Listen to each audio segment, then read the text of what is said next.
Hello everyone. Back again with film recaps. In this video, I'm going to recap one of the crime mystery films from 2023, titled To Catch a Killer. Before we get to the storyline, I'd like to wish everyone a happy and great day. Without further ado, let's get straight to the storyline. The movie opens on New Year's Eve in Baltimore with several parties in full swing, and people drinking and having fun. But then all of a sudden,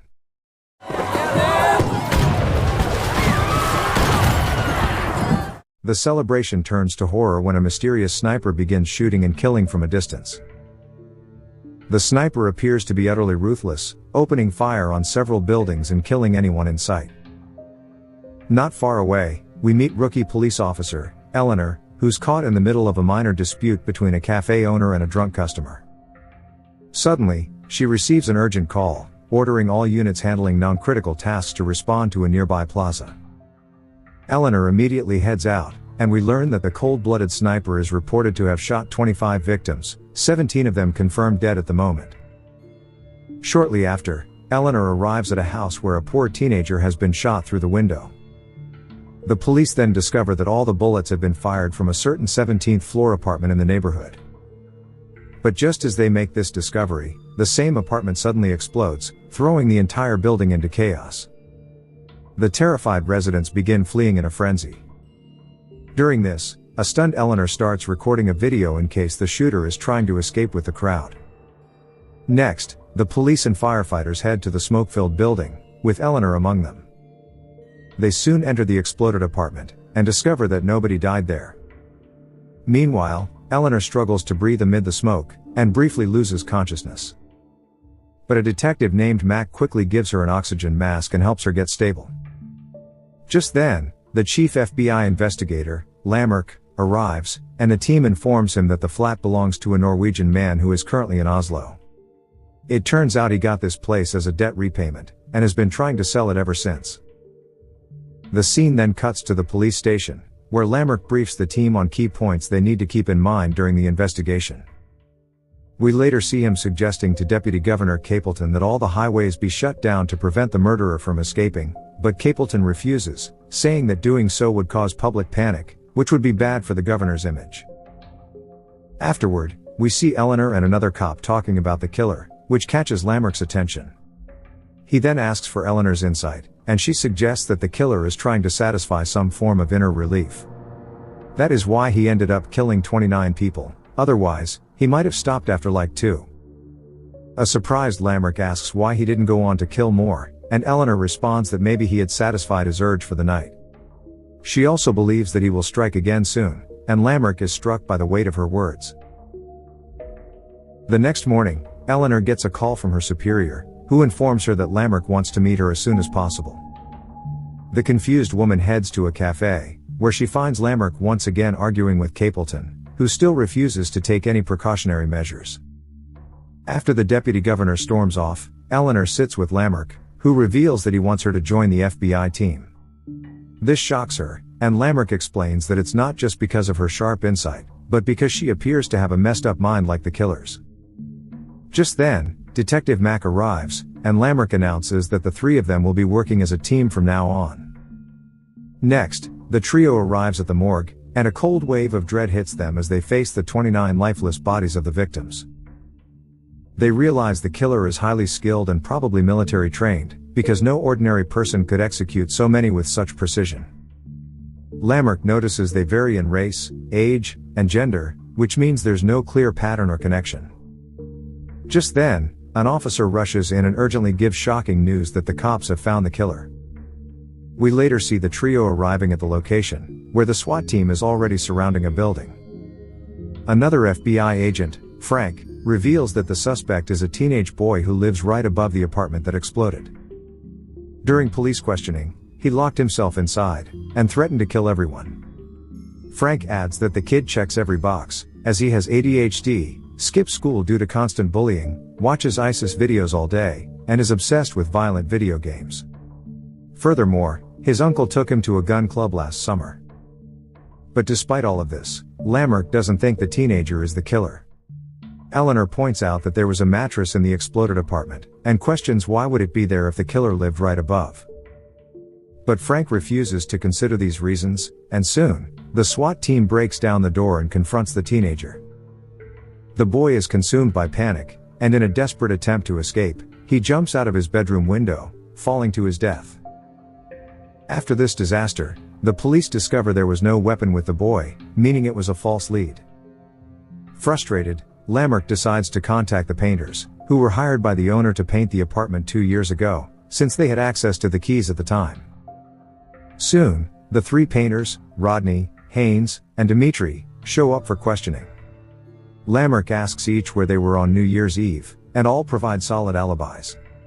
Rodney appears to be a chill guy, but Haynes and Dimitri are furious after being accused of murder for a job they did years ago. The scene then cuts to a few days later at a mall, where we see an old man try on a shirt, and when he takes another shirt to try on, another man enters the fitting room. Soon, the old man complains that his clothes have gone missing in the changing room. Meanwhile, in the bathroom, we see a mysterious guy giving himself body wash. Turns out he's the one who stole the old man's clothes. Another guy who noticed him feels disgusted and informs security. The security immediately heads to the bathroom, but the thief is already gone. Luckily, they catch him in the cafeteria, where he's attempting to steal leftover food. The guards repeatedly ask him to open his bag, but he stubbornly refuses. And then suddenly, open the bag! Open the bag! Fuck! Elsewhere, we see Eleanor at a gun shop, questioning the owner to gather any information about the weapon the killer used. But their conversation is abruptly interrupted when she receives a call about a horrific incident. Eleanor soon arrives at the mall, and her heart sinks as she sees the place filled with numerous dead bodies of civilians and officers. She then joins Lamarck and Mac in the security room, where they review all the CCTV footage. They discover that the killer is thin, white, and over 6 feet tall, but his face is hidden behind a hood in each frame. They notice his original shirt before heading to the bathroom and decide to collect it for DNA analysis. Eleanor observes carefully and states that the man didn't come here to kill, but to get food, clothes, and clean up. They also notice he only picked vegetables from the plate, indicating he's a vegetarian. Lamarck emphasizes how flawlessly he killed everyone, implying that he was not only trained by the army, but also born among skilled shooters. They watched in horror as the killer carefully placed several grenades in a trash can, which he used to kill multiple officers at once. Unfortunately, the cops can't find the dumped clothes in the bathroom, as they've already been taken away by the garbage truck before the shooting. Clinging to any hope, Mac and Eleanor soon arrive at the landfill, and frantically search for the killer's clothes among the mountains of trash. Elsewhere, Lamarck is under heavy pressure from his superiors in Capleton, who cares only about protecting the governor's image.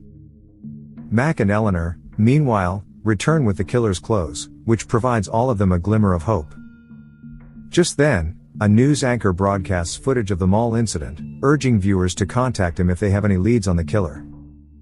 Eleanor continues her investigation into the three painters, and upon reviewing Rodney's bank statements, she's shocked to discover that he was working multiple jobs at the same time. The lab results from the killer's shirt also come in, revealing several traces of brittle hair, commonly found in individuals who have suffered serious head injuries. Meanwhile, on TV, calls from people start to come in, and one man speaks very oddly, claiming he's proud of the killer soldier. He reveals that he is part of a group called the Invisible Army, which is fighting against the rigged system. When the news anchor doesn't believe him, the caller threatens to kill him, and even go after his daughter, who is in her college dorm room. The man seems to know a lot of details about the killer, so the FBI traces the call and manages to track his location. Without wasting any time, the FBI boards a helicopter with a SWAT team to capture this caller. They also learn that he's a member of a gun advocacy group called the NRA, and hates the government, liberals, and Jews. They manage to get his name, locate his car, and begin following him. Lamarck and Eleanor are skeptical because the real killer is a loner, and not affiliated with any group or ideology. But they have no choice but to follow the orders of their superiors and the governor. Shortly after, the caller and his friends exit their truck and head into a store, laughing and bragging about how they humiliated the news anchor and scared the cops. Eleanor and Mac also go undercover, and follow them inside to keep a close watch. Eleanor then quietly warns a few civilians, and urges them to leave the store. But tension spikes when an old man doesn't catch what she says and asks her to speak louder. His voice draws the attention of one of the thugs, who immediately becomes suspicious. Just then, more officers arrive, and they draw their weapons at the thug group. An intense exchange of gunfire erupts between them, during which most of the thugs end up getting shot and killed. Only one of the men remains alive, and he tries to shoot at the officer, but he's tased with a stun gun. In a shocking turn of events, when the guy is arrested, he reveals that the whole thing was just a prank, and there is no such thing as the Invisible Army. The following day, a disciplinary committee accuses Lamrick of incompetence, and making a series of poor decisions that resulted in the deaths of many people. Lamrick tries to explain that it was not his decision, but the senior official insists that it is his responsibility to maintain control because he is in charge. She even points out that Lamrick recruited Eleanor, who was previously rejected by the FBI and had a history of addiction. Lamrick tries to defend Eleanor, but it's clear that the senior officials aren't interested in logic, as they just want a scapegoat to take the blame. Following a lengthy and intense meeting, Lamrick and Eleanor are both stripped of their roles and removed from the investigation. Upon returning home, Eleanor is devastated by the turn of events and collapses into a complete mental breakdown. Then, she suddenly has a moment of clarity, and rushes out to meet Rodney in the middle of the night. She immediately confronts him about working multiple jobs at once, implying that he was outsourcing the work to others, one of whom could be the murderer. Rodney initially denies everything, but when his wife screams at him to tell the truth, he finally agrees to confess. Afterward, Eleanor summons Lamrick as well, and Rodney confesses that he used to hire immigrants, ex-cons, and men nobody else would hire. These guys worked for next to nothing, but Rodney brought them lunch every day. He reveals that there was one particular man named Dean, who was vegan, and didn't eat dairy or meat. When Rodney inquired as to why, Dean explained that he used to work at a slaughterhouse and stopped eating meat after that. Rodney nervously reveals that Dean's height and build matched the description of the man who killed people at the mall. Upon hearing this, the officers immediately call in a sketch artist, and Rodney helps create a portrait of Dean. Since there are only 3 slaughterhouses in town, the officers decide to visit each one in their desperate hunt for the killer.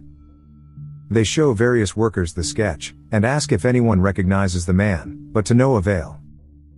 Fortunately, at one location, an old woman instantly recognizes him as Dean Posse. She describes him as an introverted, hard-working individual who never caused any trouble. But there was a supervisor named Alonzo, who relentlessly bullied Dean for his oddly shaped head. So, one day during their last shift at the hamburger section, Alonzo mysteriously met a gruesome death in an accident.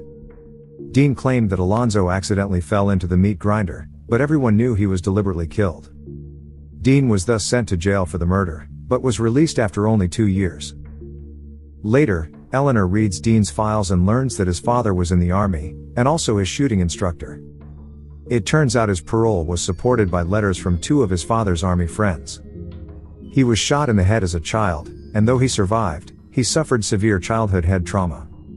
They also discover that Dean has no credit cards in his name, no home address, and no social security number, making him a complete ghost.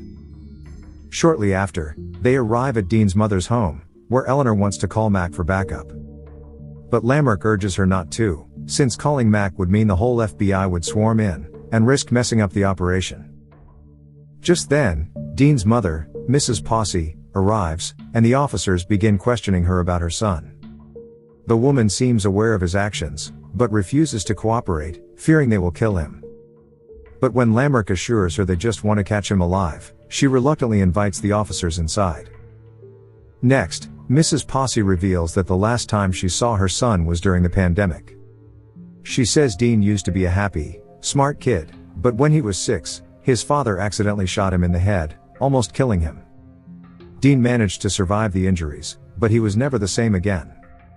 As he grew up, he began to despise the world around him and became socially isolated. She also reveals that Dean's father had been training him for the army, but he was rejected because he wasn't violent enough, at least not back then.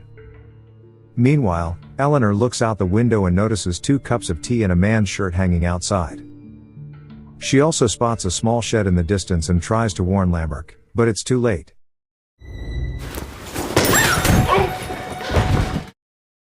In a shocking turn of events, Dean shoots Lamrick from the shed and kills him instantly. Mrs. Posse urges Eleanor not to move, or she will be dead too. She reminds Eleanor of her promise to keep her son alive, and asks how she plans to do that. The terrified officer then gives Mrs. Posse her phone and gun, and asks her to persuade Dean to surrender. With this, Mrs. Posse heads outside, and begs her son to stop the murder spree and surrender. She says Eleanor can help him, and with his medical history, she can keep him out of jail. However, when Dean doesn't respond to anything, the old woman grows increasingly frustrated, and shockingly unalives herself. Witnessing this, a remorseful Dean finally exits the shed and walks into the main house, still holding a gun. He then reveals to Eleanor that his rage stems not from a personal grudge, but because he deeply hates modern society. Eleanor gently tells him she understands why he despises society because she, too, has had similar feelings at times. After a long intense conversation, Dean begins to trust the officer, and declares he will go and lie with his dead mother. He requests that Eleanor shoot him after he falls asleep and burn his body, because he doesn't want his corpse to appear on the news. Eleanor agrees to this request, but just then, a police car shows up, shocking both of them. Dean assumes Eleanor tricked him, so he strikes her with his rifle, and drags her into the basement in the shed to tie her up.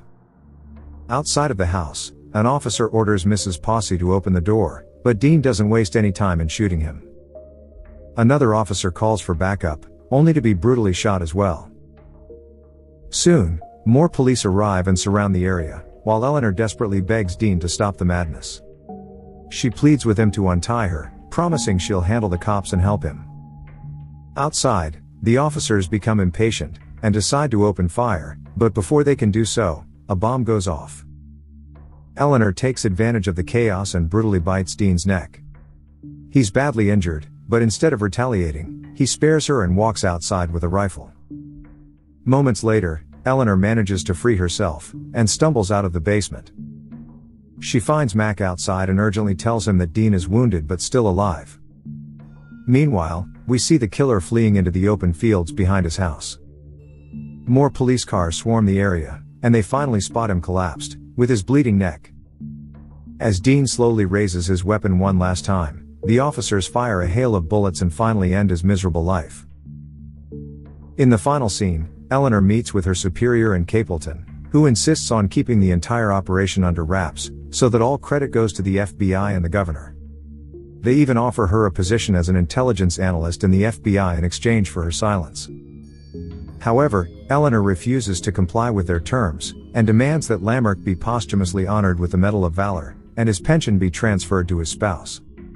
She also expresses her desire to become a special agent rather than just an analyst.